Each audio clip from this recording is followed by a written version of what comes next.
Semangat pagi saudara-saudara yang terkasih di dalam Tuhan. Semoga semua ada dalam keadaan yang baik, ada dalam keadaan yang sehat. Saya punya pantun nih saudara. Ke pasar beli tahu pong. Kalau keren beneran gak perlu sombong.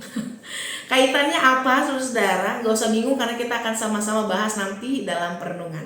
Sebelumnya mari kita siapkan hati dan pikiran kita bersatu di dalam doa. Tuhan, kami menyambut hari yang baru dengan penuh ungkapan syukur. Terima kasih karena dalam istirahat malam kami, Engkau menjaga kami, Engkau menyertai kami. Saat ini kami akan sama-sama membaca dan merenungkan firman Tuhan. Oleh karena itu, tolong sehingga hati kami bisa terbuka dan belajar banyak hal, menjadi pelaku firman yang setia. Berkati hamba-Mu sehingga dapat menyampaikannya dengan baik. Hadirlah bersama dengan kami di sini saat ini untuk menerangi diri kami. Di dalam nama Tuhan Yesus kami berdoa dan mengucap syukur. Amin. Saudara-saudara, saya mau ajak kita untuk membaca satu bagian firman Tuhan. Mari kita buka Yehezkiel pasal 32. Kita akan membaca ayat yang pertama hingga ayat yang ke-10. Yehezkiel 32, saudara, ayat yang pertama hingga ayat yang ke-10 saya akan bacakan untuk kita semua. Nyanyian ratapan mengenai Firaun. Pada tahun ke-12, bulan ke-12, tanggal 1 bulan itu, datanglah firman Tuhan kepadaku.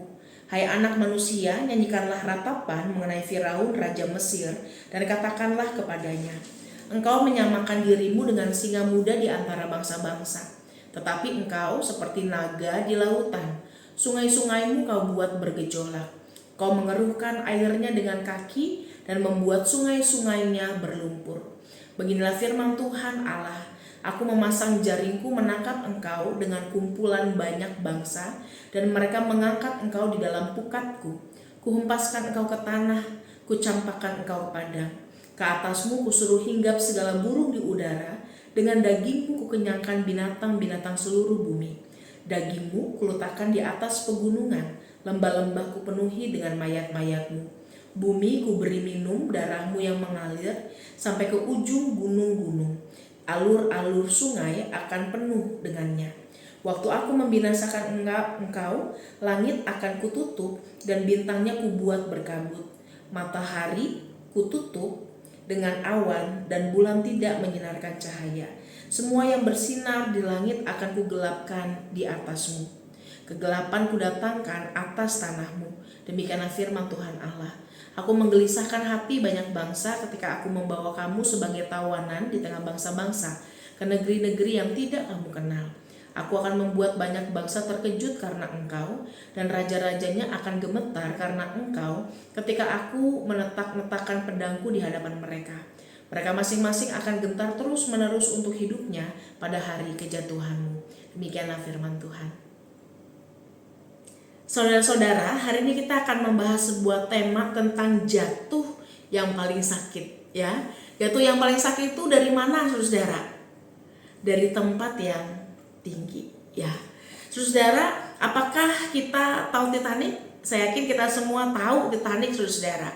Itu adalah kapal yang sangat megah. Dan pada masanya, saudara, ia dianggap sebagai puncak teknologi dan kemewahan. Makanya gak heran kalau ada banyak sekali orang, dan konon katanya termasuk insinyurnya, yang menganggap Titanic itu sebagai kapal yang unsinkable, alias tidak akan bisa tenggelam.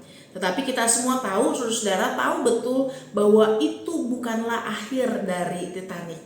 Kapal yang dibilang gak akan pernah bisa tenggelam ini nyatanya justru tenggelam di pelayaran perdananya dan menewaskan lebih dari 1.500 orang pada 14 April tahun 1912. Mengapa ini terjadi, saudara? Ada beberapa sumber yang mengatakan bahwa saat Titanic berlayar, beberapa peringatan tentang gunung es itu diabaikan oleh kru. Tapi ada juga yang mengatakan kecepatan kapal itu tetap tinggi meskipun mereka tahu mereka sedang memasuki zona es. Dan yang menarik adalah Titanic itu tidak dilengkapi dengan sekoci yang cukup, saudara.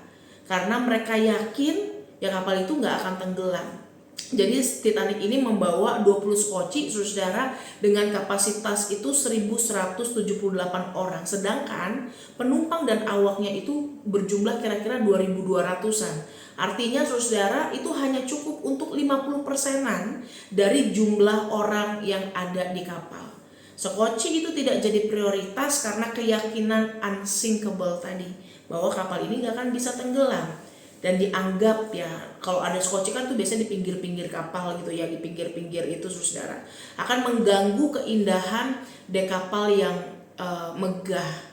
Dan adanya kurang pelatihan evakuasi juga membuat banyak skoci yang diturunkan saudara itu tidak dalam keadaan yang penuh.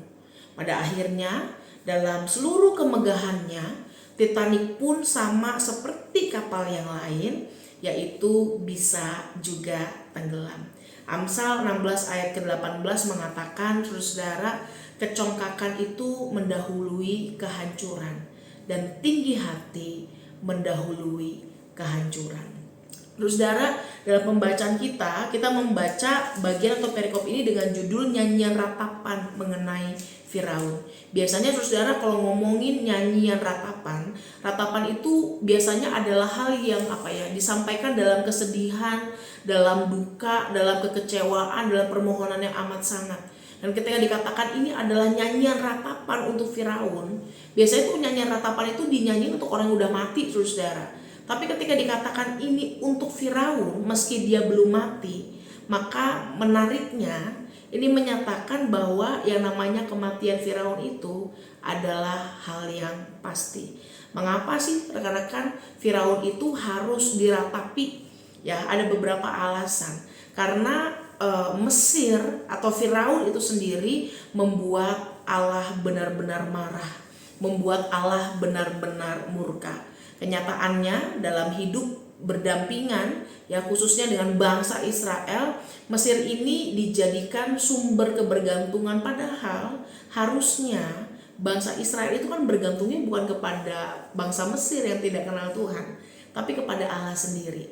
Ya, tapi nyatanya justru Mesir itu sering dijadikan sumber kebergantungan yang salah, yang gak seharusnya, saudara. Dan dalam konteks Yehezkiel, Israel ini khususnya Yehuda berulang kali mengandalkan Mesir untuk menghadapi Babel.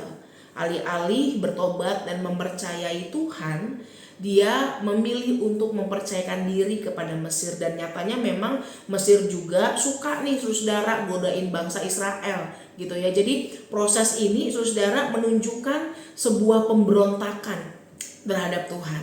Tidak hanya itu, selain jadi sumber kebergantungan yang salah, Mesir ataupun Firaun sendiri itu jadi simbol dari kesombongan, saudara.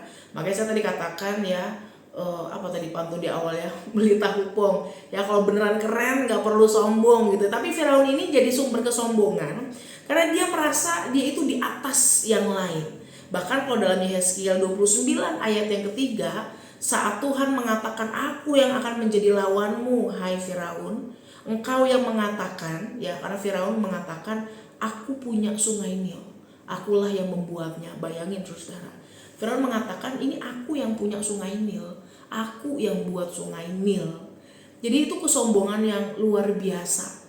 Jadi status Mesir yang kuat membuat Firaun dan bangsa itu merasa dirinya lebih dari yang lain, membuat dirinya merasa lebih berkuasa, lebih hebat, lebih kuat.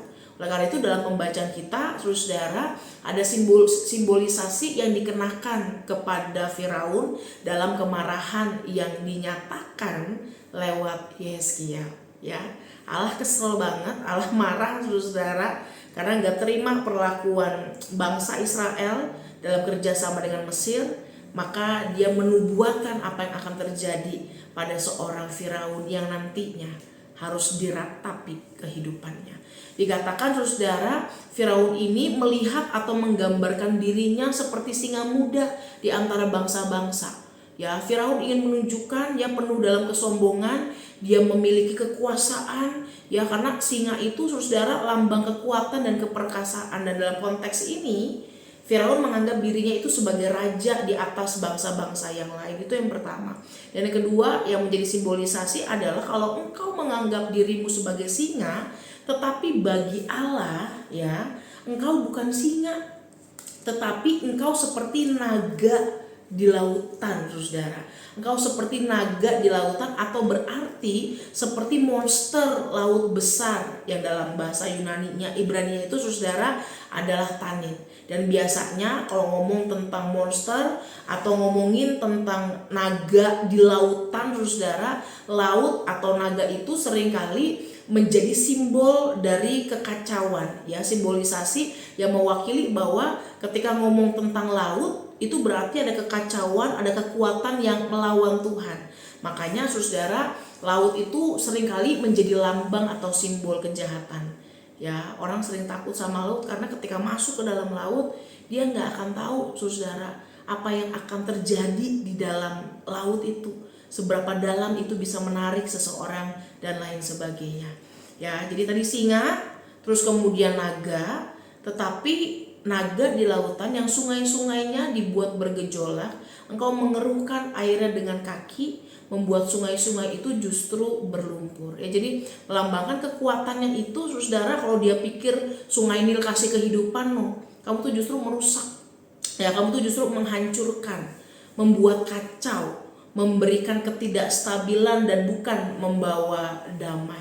Oleh karena itu, Allah mau menunjukkan siapa Allah di hadapan mereka, bahwa siapa engkau di hadapanku, bahwa engkau bukan siapapun dan engkau tidak berhak bermegah di hadapan Tuhan, apalagi merasa dirinya lebih tinggi dari yang lain. Maka dalam pembacaan kita, saudara, dikatakan kalau dia berpikir dia adalah singa, tetapi Tuhan justru akan menangkap, ya, Firaun Mesir, dan menangkapnya itu dengan kumpulan banyak bangsa di dalam pukatnya Tuhan.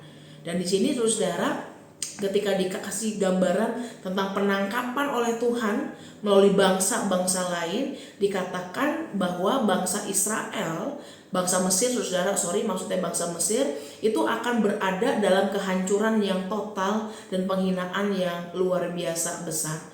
Maka kan dalam pembacaan kita dikatakan, saudara, bahwa ketika udah ditangkap ke pukatnya, dia dihempaskan ke tanah, dicampakkan, ya, di atasnya disuruh hinggap burung di udara, dengan dagingnya dikenyangkan, ya, binatang-binatang, dagingnya diletakkan di pegunungan, bumi kuberi minum dengan darahmu, dan seterusnya. Itu menunjukkan bahwa, saudara, itu penghinaan, karena biasanya dalam budaya Timur Dekat, ketika seseorang meninggal dan tidak dikuburkan itu adalah aib.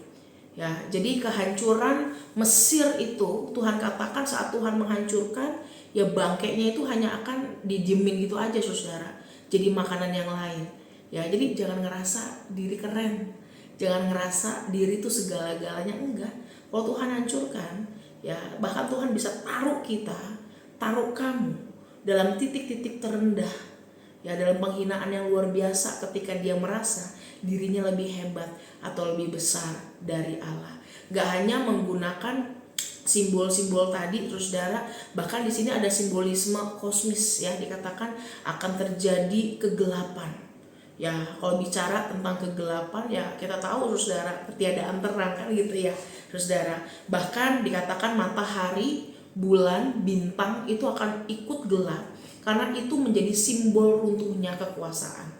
Dalam dunia kuno, saudara, penguasa itu sering dikaitkan dengan benda-benda langit, gitu, ya, dan semua itu akan digelapkan oleh Tuhan, ditutup cahayanya oleh Tuhan, yang menandakan akhir dari kemegahan bangsa yang katanya adalah bangsa yang begitu besar. Di sini dikatakan, aku akan menggelisahkan hati banyak bangsa.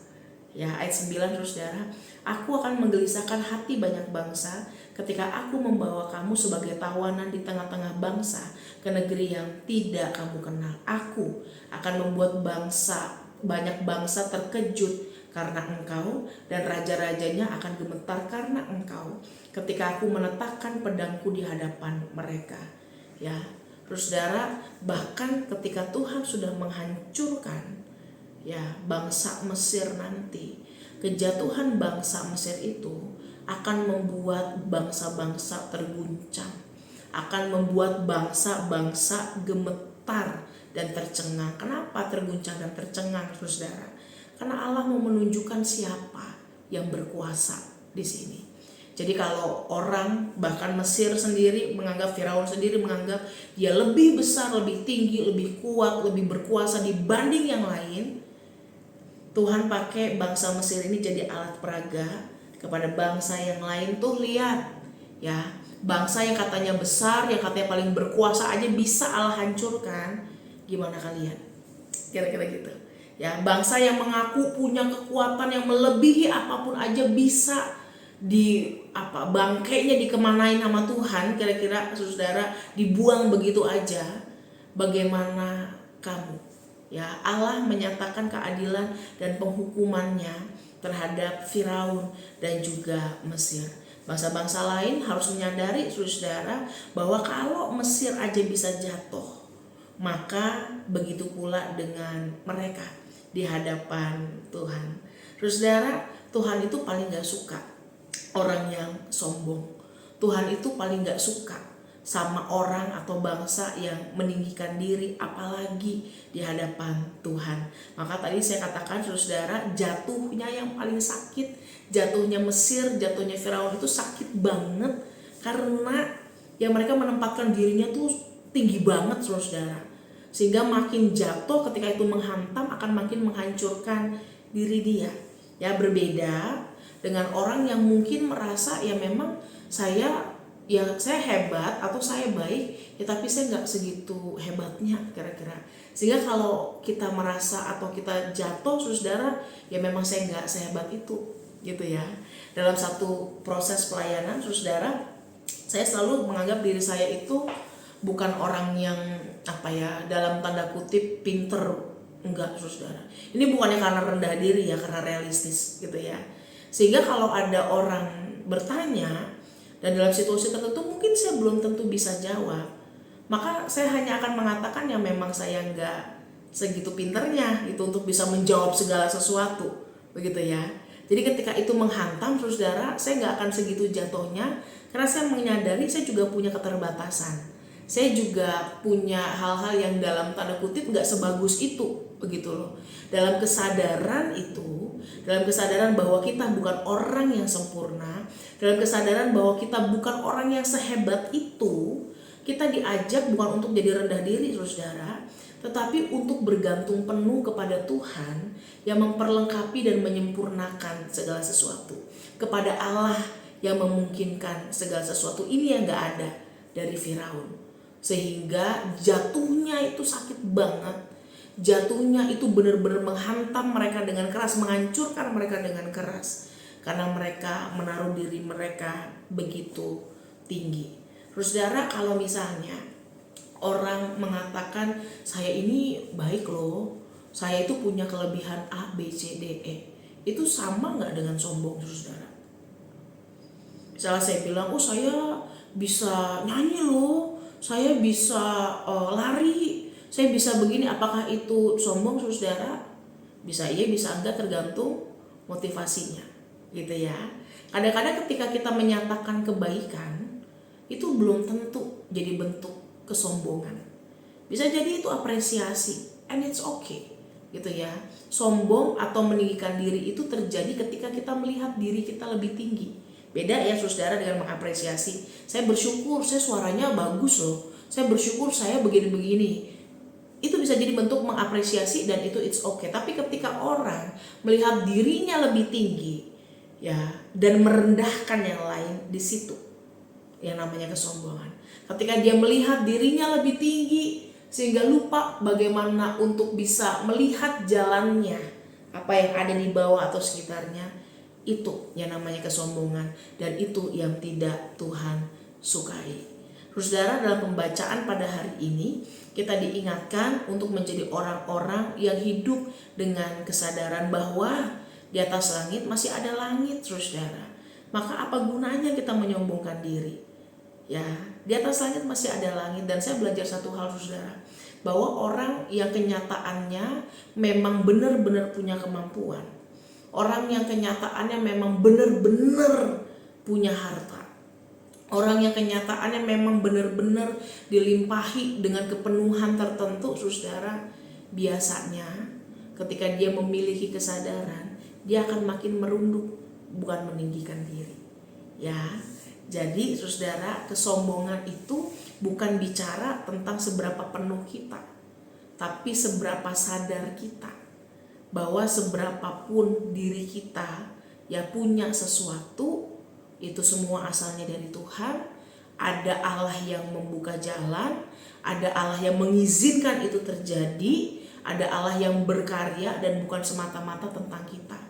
Jadi kesombongan itu bicara tentang kesadaran. Kenapa saya bilang bicara tentang kesadaran? Karena ada orang yang gak punya apa-apa aja tuh bisa sombong, saudara.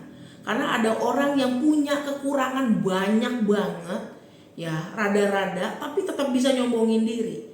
Ya artinya bukan tentang bicara sepenuh apa kita, tapi seberapa kita punya kesadaran. Maka biarlah dalam pelayanan yang kita lakukan, kita diberikan kesadaran untuk terus merendahkan hati, bahwa kalaupun kita bisa sesuatu, kita dipakai oleh Tuhan. Bukan untuk jago-jagoan, ngerasa jago lebih dari yang lain, bukan. Ya, justru kalau kita jago, mesti ngajarin yang lain, kan gitu, saudara. Bahwa ketika kita punya pekerjaan tertentu, kita diberkati dengan posisi, dengan gaji tertentu, itu mau menunjukkan bahwa berkat Tuhan ada bersama dengan kita, bukan karena kuat dan hebat kita.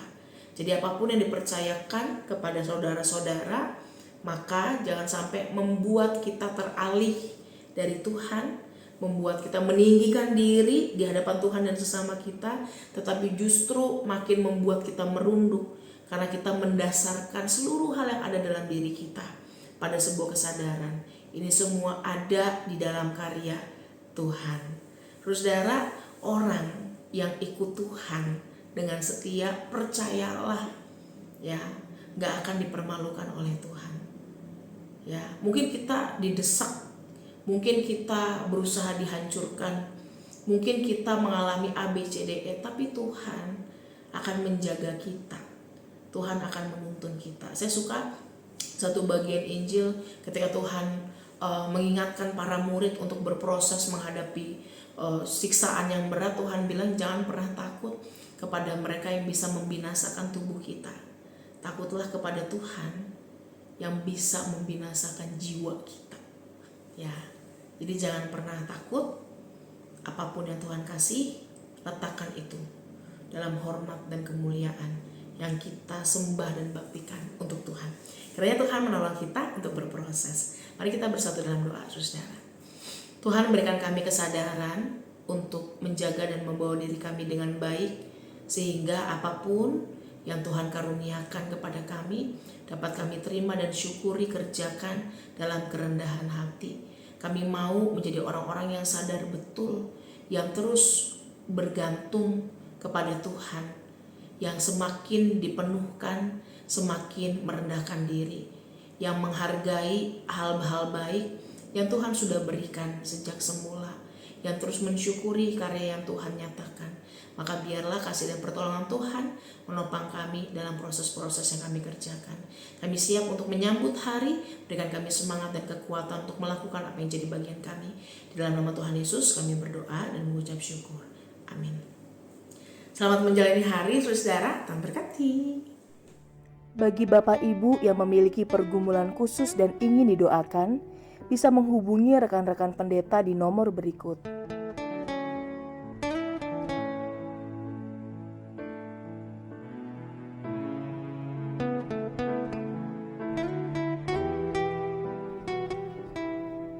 Tuhan Yesus memberkati.